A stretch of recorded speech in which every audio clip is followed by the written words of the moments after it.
بسم الله الرحمن الرحيم، الحمد لله رب العالمين والصلاة والسلام على سيدنا محمد وعلى آله وصحبه أجمعين. لجمهورية تركيا وبالأخص الأستاذ عبد الله إيرمواني أورفا على جميع التحيات التي قدمت لنا من جمعية النجاح وجميع يعني نقول الجمعيات الخيرية داخل الكويت من خلال عملنا من بداية الأزمة السورية، ونحن نعمل في هذه المنطقة. طبعا ترى ولا يعرف عربي عادي.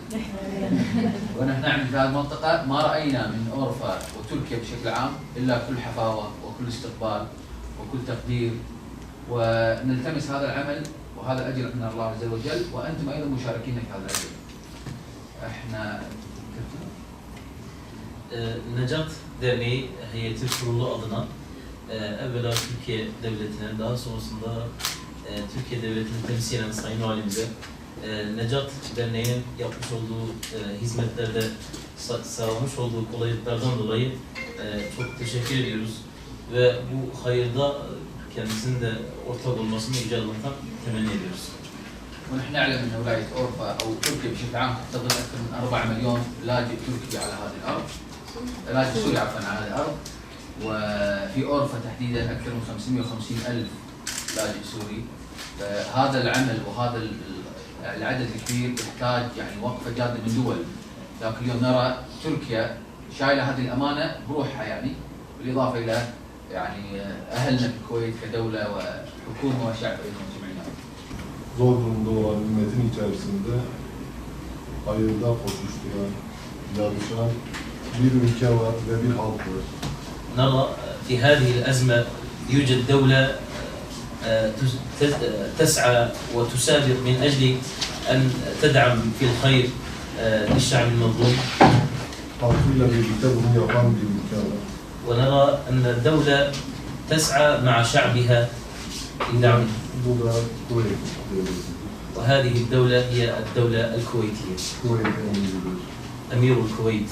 Kuveyt'teki Necat Derneği ve Necat Derneği gibi birçok hayır kuruluşu, vakıfları dernek, منظمة نجاة وكذلك أمثالها. gençlerdir, doktorlardır ve hayırlar yarışan toplum gruplarıdır. Allah hepimizden razı olsun. شبابها والدكاترة.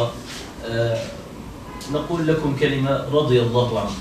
اليوم بس اساس نوقع ان شاء الله بروتوكول لترميم مدرسه راح نسميها باسم ان شاء الله مدرسه محمد عبد الواحد الايوب، يدرسون فيها بنات الدار عندنا يدرسون في المدرسه يمهم، لكن المدرسه قديمه تكفلوا فيها عائله الايوب بترميم مدرسه بالكامل. سيتم ان شاء الله شهر 2 او بدايه شهر 3 افتتاح المدرسه. وفي شهر 9 ان شاء الله القادم الزياره الماضيه وقعنا بروتوكول لمدرسه مدرسه عبد الله علي المطوع، سيتم افتتاح ان شاء الله في شهر 9. وعاد اعطيت عهد باسمي عنكم كيفكم ايضا لاخواننا المحتاجين من السوريين او حتى والاتراك يكونوا شركاء مع بعض ان شاء الله، فراح تكون مدرستهم وباذن الله سيتم ايضا افتتاحها في شهر 9 القادم مع بدايه العام الدراسي.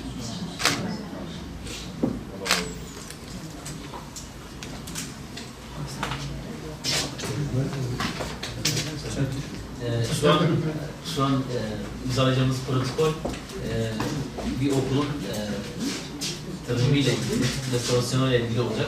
Ancak ayın 9'unda, 9. ayda Allah'ın izniyle sizin adınıza ben söz veriyorum. Sayın Valimizin doğum yeri olan Midyat'ta bir okul yapma sözü veriyoruz inşallah. Oradaki Suriyeli ve muhtaçlara yönelik bir okul yapacağız inşallah. Burada da bir tane. Ve burada aynı şey. Aynı şekilde burada da bir okul yapmayı taahhüt ettik. 9. ay. İbrahim'in bir kamera.